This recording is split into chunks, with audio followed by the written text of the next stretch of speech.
સલામ, કેમ છો સગલા? Welcome to Raj stitching hub. ઘાઘરાના નેફામાં ઇલાસ્ટિક કેટલું લેવું એવા ઘણા બધા ડીએમ આવ્યા હતા.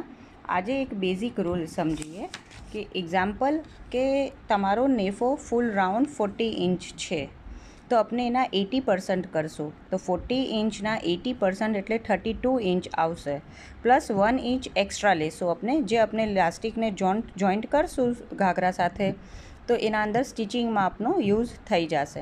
તો ટોટલ આપણે 33 ઇંચ લેશું આપણે ટોટલ ઇલાસ્ટિક. ઓકે, આ એક બેઝિક રૂલ છે, બટ પરફેક્ટ ફિટિંગ માટે ઓનલી કેલ્ક્યુલેશન ઇનફ નથી.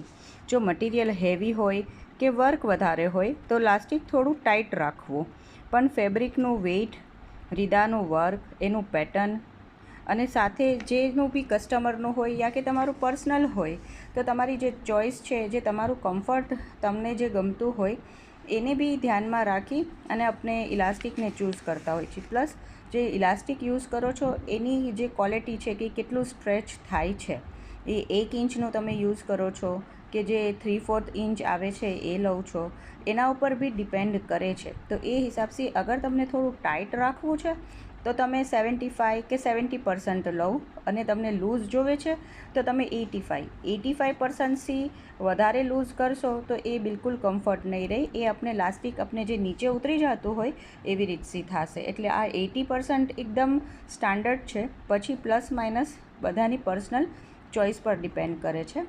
ઇન્શાલ્લાહ તમને આ મારો વિડીયો હેલ્પફુલ થશે. પ્લીઝ લાઇક, શેર અને કમેન્ટ જરૂર કરજો, અને શેર કરી અને બીજાની બી હેલ્પ કરજો. શુક્રન, દુઆન અલ્તમાસ.